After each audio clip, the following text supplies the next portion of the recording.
Hoy hablaremos sobre el aspecto social, político y económico, además de los debates ideológicos surgidos en 1900 a 1930 en nuestro país.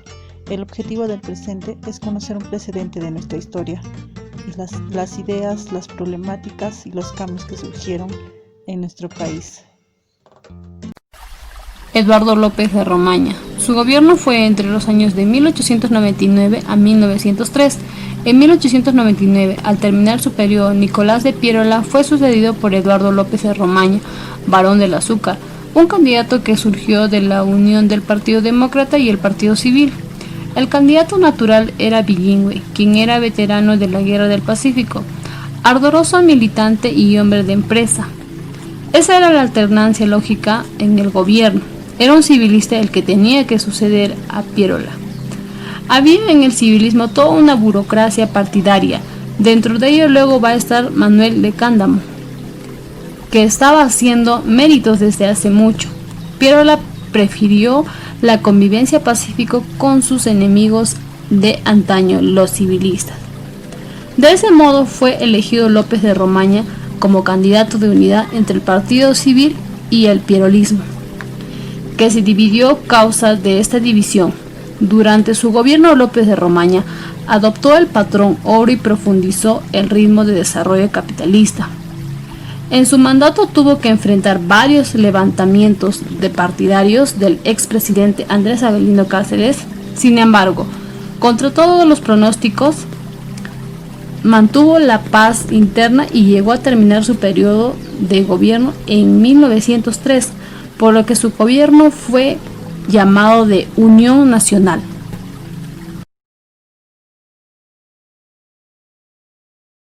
Manuel Cándamo, de 1903 a 1904. Al finalizar el gobierno de López de Romaña se impuso la candidatura de Manuel Cándamo. Era el hacendado más rico del Perú en inicios del siglo XX. Con este gobierno comienza el predominio absoluto del Partido Civil y el ocaso del pierolismo. Tenía una actividad empresarial y actividades financieras. Paralelamente tenía esa vocación política que lo llevó a ser teniente alcalde de Lima y sobre todo su vida política. Más que por la presidencia, que fue muy breve, destaca por su labor como parlamentario. Cándamo era un empresario y político de gran éxito. Había estado en cautiverio en Chile durante la Guerra del Pacífico. Luego de la caída de Lima y a causa de su compromiso con la resistencia nacional, fue apresado y deportado a Chile. José Pardo y Barreda gobernó de 1904 a 1908. Pardo era uno de los herederos políticos del civilismo. Su padre, Manuel Pardo, llegó a ser presidente en 2 ocasiones. Él es uno de los beneficiarios de la fundación del padre. Esa es una constante de la historia del Perú, el surgimiento de una especie de linajes políticos. José Pardo era un hombre típico de la República aristocrática. Representaba a la gente pragmática, hombres de negocios, pero se trataba de un grupo muy reducido y cerrado. No lograron mantener el poder en sus manos y pronto hubo una lucha fraccional en el Partido Civil. Por un lado, el grupo de las verdaderas familias limeñas y por otro las familias provenientes de las provincias. Estos buscaban el poder. Su máximo representante, Augusto B. Leguía, un personaje crucial de la historia republicana.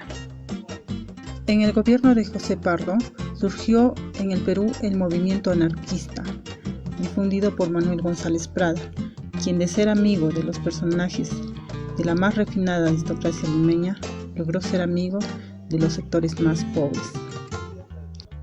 En 1905, la Federación de Panaderos Estrella del Perú reclamaba por primera vez las 8 horas de trabajo, lo que se logró años más tarde. Pardo hizo una verdadera reforma educativa en el Perú. La más importante fue la educación primaria, que se hizo obligatoria y gratuita. Guillermo Billingur, de 1912 a 1914. Billingur representaba hasta cierto punto una continuación de ese espíritu pierolista. Era un hombre de Tarapacá, ligado a los intereses salitreros. Representaba un desafío a esa hegemonía de capital y del norte y de los azucareros. Tenía un gran carisma popular. Hay que recordar su mote de pan grande, con el que ganó las elecciones de 1912. Él había nacido en Tarapacá, era un millonario y había capitaneado muchas empresas exitosas. Provenía del viejo pierolismo y había sido alcalde de Lima. Su gestión municipal fue populista y concedió beneficios y protección a los desposeídos. Su campaña presidencial fue popular y por primera vez en la historia peruana hubo manifestaciones multitudinarias. Partidarios de Billinghurst solo les quedó boicotear las elecciones presidenciales y lograr que no reúnan el quórum correspondiente. En efecto, después de un día tumultuoso, el Congreso constató que los electores no habían asistido a las urnas y que el proceso había anularse.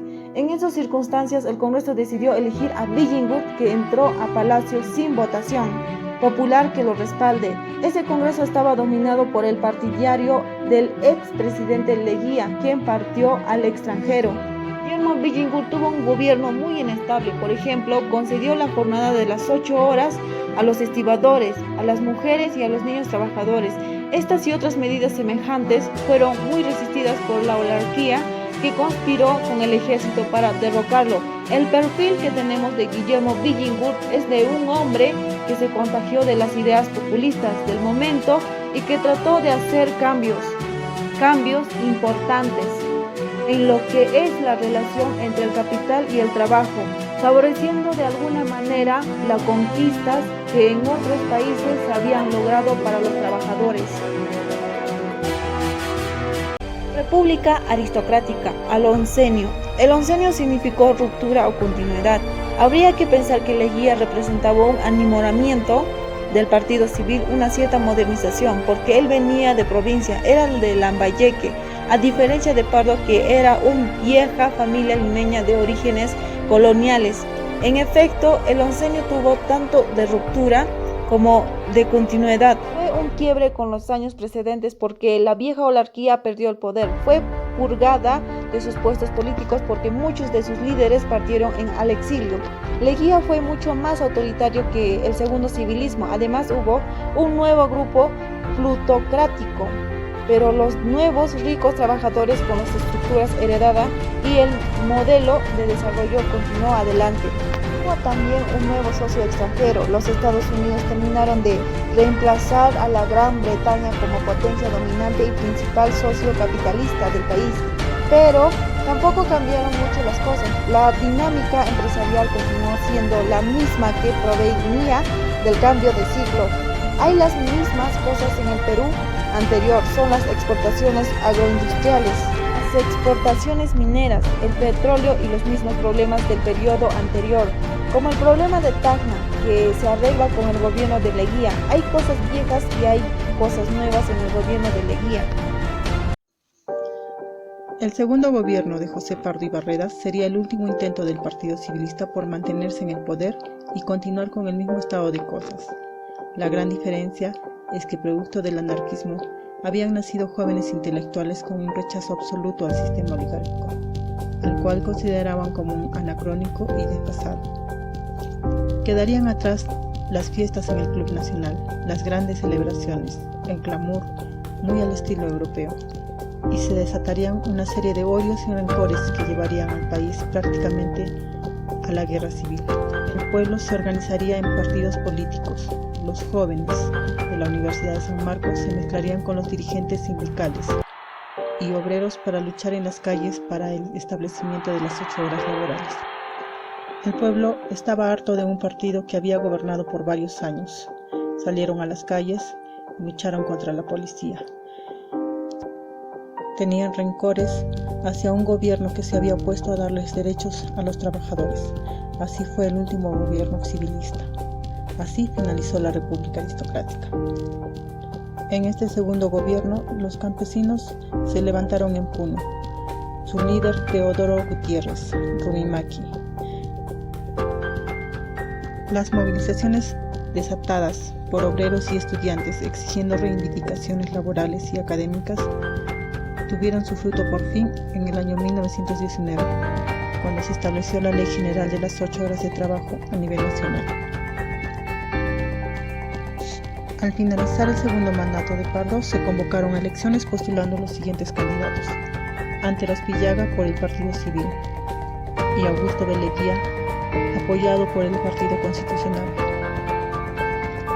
con el respaldo de todos aquellos que odiaban el civilismo que tanto tiempo estaba gobernando en el país.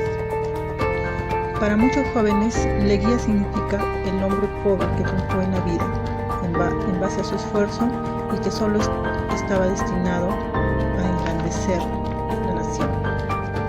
Sus palabras llenas de rencor contra el partido civilista le generaron el respaldo popular y así ganó las elecciones.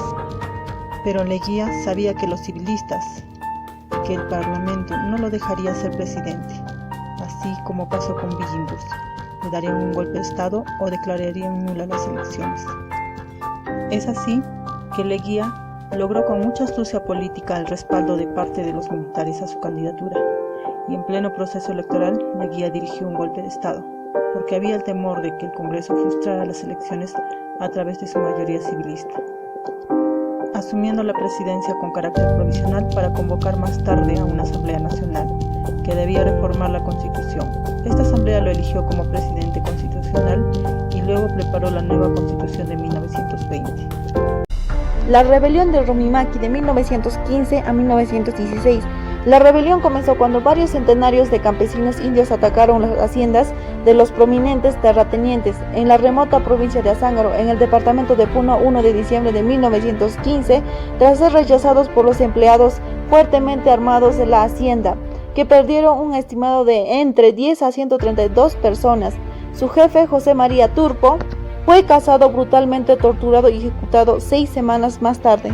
Resultó que Turpo había estado organizando a los campesinos conjuntamente con Teodomiro Gutiérrez Cuevas, un forastero que llegó a Azángaro originalmente en 1913 como el representante nombrado por Billinghurst para investigar el descontento campesino en la zona. Gutiérrez era un oficial de medio rango del ejército que había ocupado diversos cargos gubernamentales en Puno desde comienzos de siglo y que creía que la suerte de la población india podía mejorar con ciertas reformas educativas y legales. Después de huir a Chile tras el derrocamiento de Billinghurst, Gutiérrez, que parece haber tenido además inclinación anarquista, asumió una posición más militante y en septiembre de 1915 regresó clandestinamente a Puno, donde se unió a Turpo y a otros campesinos en sus esfuerzos organizativos. Gracias a los documentos de sobrevivientes del movimiento sabemos que Gutiérrez asumió el nombre de Rumimaki, que es mano de piedra. Convocando la imagen benefactora de los incas, se nombró a sí mismo general y director supremo de los pueblos indígenas y las Fuerzas Armadas del Estado Federal de Tahuantinsuyo. Jacobsen, de 1993, procedió entonces a designar a una serie de funcionarios en los distritos distantes de este nuevo Estado federal, la mayoría de los cuales no fueron extraídos de las filas de las autoridades comunales establecidas. Ahora bien, veamos por qué cayó la dictadura de Leguía. En el año 1929 se dio la caída de la bolsa en Nueva York. Esto ocasionó un pánico financiero. La economía norteamericana tuvo grandes repercusiones a nivel mundial. Las inversiones extranjeras desaparecieron y los bancos como el Banco del Perú y Londres quebraron. Las grandes empresas fueron afectadas por la ausencia de capitales. El valor de las exportaciones se redujo por la contracción de la demanda internacional. Leguía reemplazó la libra peruana por el patrón de oro en el sistema monetario. Sin embargo, esto no evitó la devaluación de la moneda. La inflación y el costo de vida se elevaron. El presidente del Banco de la Reserva propuso al Congreso la contratación del economista Edwin Kilmer, con la finalidad de afrontar las dificultades de la crisis de 1929. Sin embargo, solo se aplicaron 3 medidas, como la ley de la reforma monetaria, la ley de la creación del Banco Central de Reserva y la Ley General de los Bancos. La carencia de recursos afectó las inversiones del Estado, como paralizó obras públicas y produjo la pérdida de puestos de trabajo. El sector privado de las empresas exportadoras entraron en crisis por la caída del nivel de consumo. Los salarios se redujeron y provocó desempleo. Se produjo una crisis social. Los sectores populares realizaron marchas y protestas. Las movilizaciones de los mineros determinaron la intervención del ejército y la ilegalización de la CGTP. Para dominar tal situación, Leguía pretendió formar un gabinete militar, pero en las primeras horas del 25 de agosto, la guarnición de Lima le pidió su renuncia. Leguía aceptó y renunció al mando, y este quedó en manos de una junta militar de gobierno, presidida por Luis Miguel Sánchez Serra, quien fue recibido apoteósicamente en Lima. mientras que Leguía fue trasladado a la penitenciaría. El levantamiento de Sánchez Cerro fue uno de varios que se dio en el país durante el sexenio de Leguía. Sin embargo, fue elegido por los insurrectos para gobernar el Perú.